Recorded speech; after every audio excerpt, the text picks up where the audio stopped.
Welcome back to another edition of Fly Tying with Jim Misiura. Today I'm going to tie a light Cahill Nymph, and I'm going to tie this on a jig hook. The hook that I have in the vise, this is a 310J S2 size 12. They didn't have a card inside this one, but this is from livelylegs.com. 310J S2 size 12. And the bead that I'm using is a down and dirty slotted tungsten bead. This is copper. And you can see the slot in there. Let me get it. There's the slot. And the big reason for the slot isn't so you could get the bead on there, because you could get any kind of bead on here. The big reason for the slot is so that when you tie it, I'm going to put my bodkin needle in there just to show you.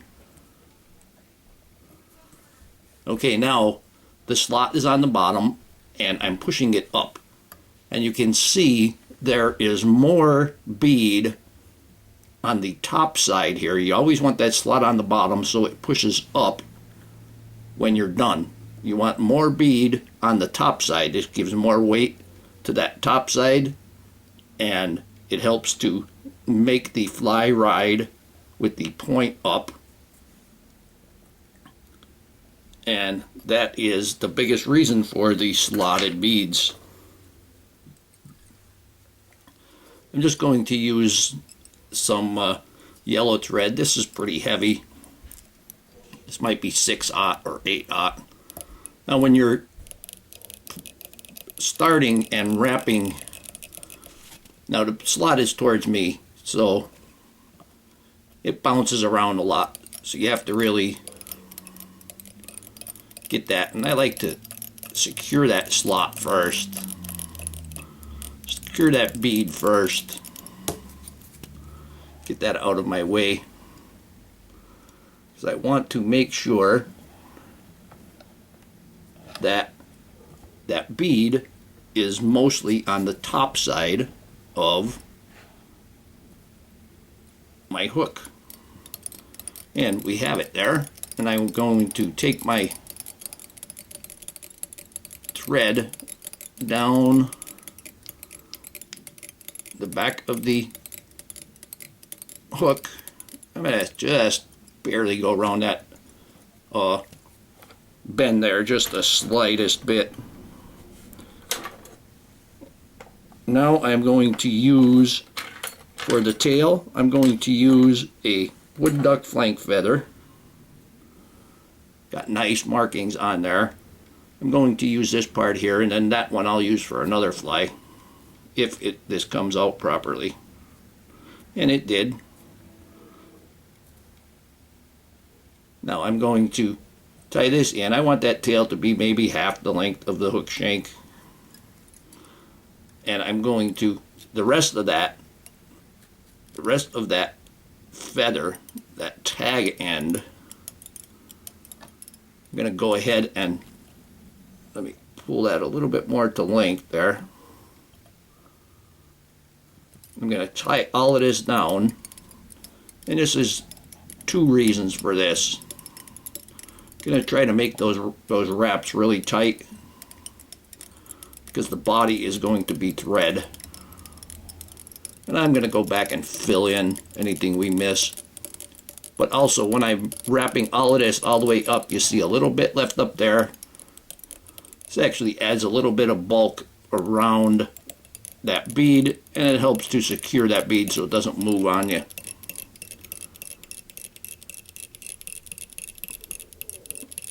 Now I'm going to wrap that body. I just want to fatten that body up there a bit.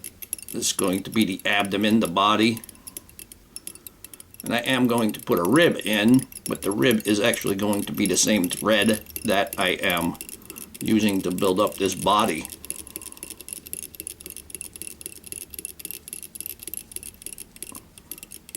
And the way you make a tapered body with thread is got a little bit of, the way you make a tapered body with thread is to go back and forth, but each time you don't go as far. I'm going to spin my thread counterclockwise, and this is going to help take the twists out of it. And although this thread isn't going to lay that flat, but it's going to help lay the thread flat. And then you don't go as far, and then you come back forward.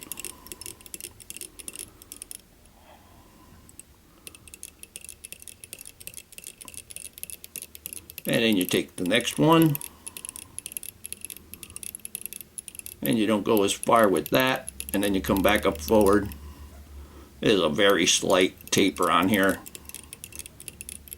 Tapering the body, I mean,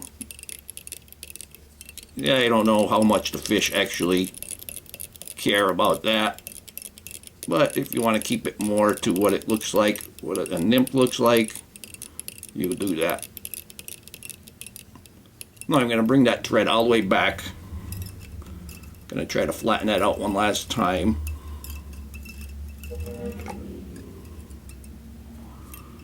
And bring that thread back.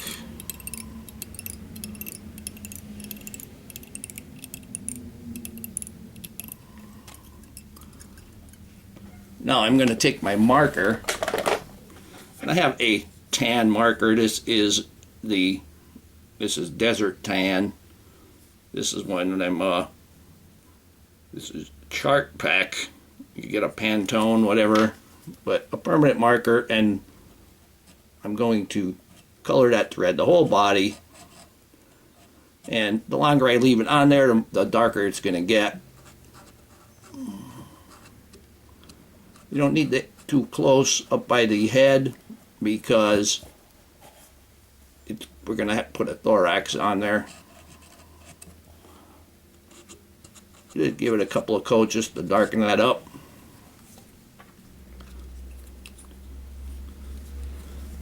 And the reason for the yellow thread is that's going to become a rib. Now we can twist this back up and make that really tight.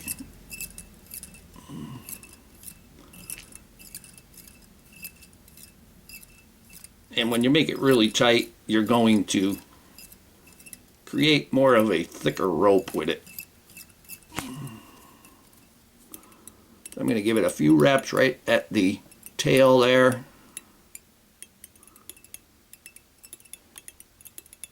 Kind of create a little bit of a light spot. And then I'm going to palmer my thread up forward.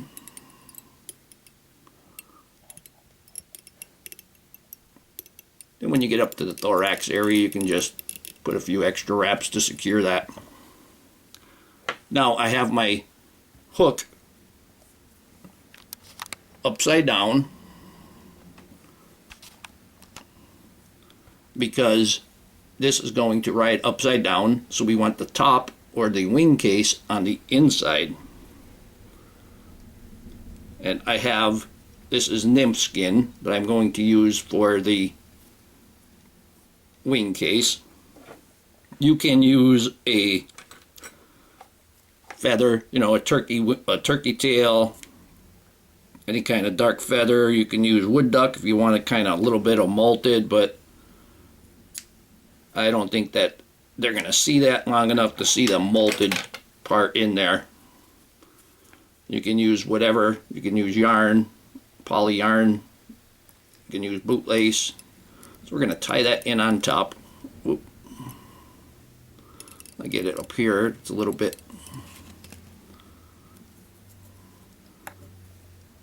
Put that. It's a long piece, so it's getting in my way there a little bit. Put it on the side, and usually with things that are rubber, they ride up to the top. So now I have it secured. I'm going to pull it tight and bring that right back to where I covered the large amount of yellow thread. Now for the thorax, I'm going to use a light Cahill. This is a cream, kind of a creamy rabbit blend. Has a lot of guard hairs and stuff in it. You want something that's going to be really scraggly, because after we dub this and after we tie the head off, we're going to use our dubbing teaser and tease out the thorax. So you want to put a decent amount on there, but always small amounts, and just build it up. I'm going to put a little bit more on there, make that a little thicker.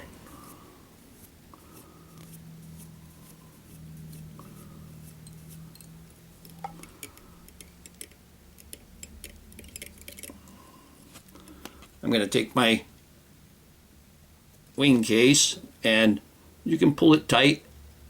I'm going to leave it fairly loose.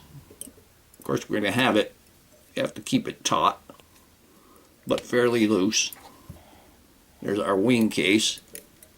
Once you get a few wraps in there, then I'm going to pull it tight.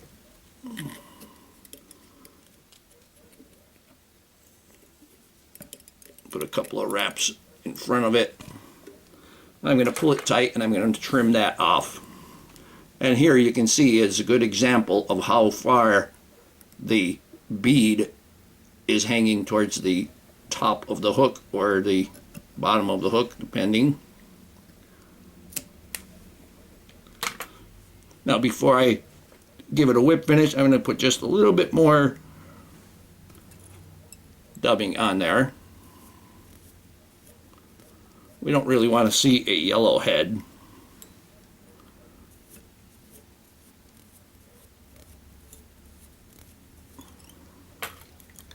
Then I'm going to take my whip finish.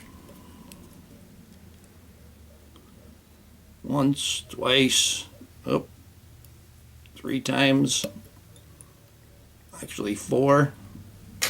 Tug that in there tight. In the water, you're going to see that bead without any problem. Go ahead and close that. Now that I have the same color marker on that nymph skin. If I want to make it darker, I just could go in there with the marker.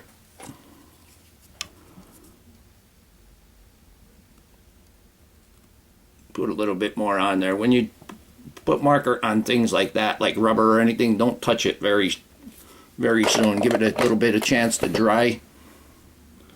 Now I'm going to take my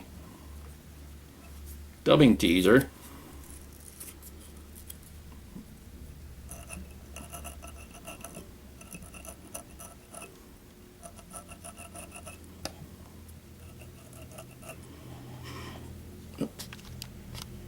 let me get that in there better. There we go.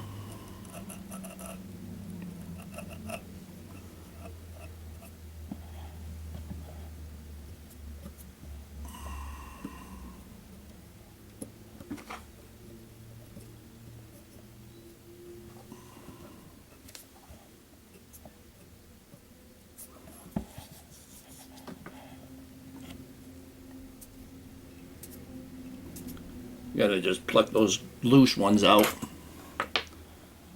But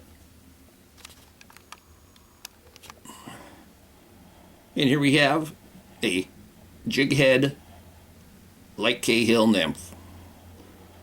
Hope that you learned something from this video. Hope that you would subscribe to my channel. Please refer me to your friends. Please visit my sponsors. Leave comments, questions, suggestions. And most of all, thank you very much for watching my videos.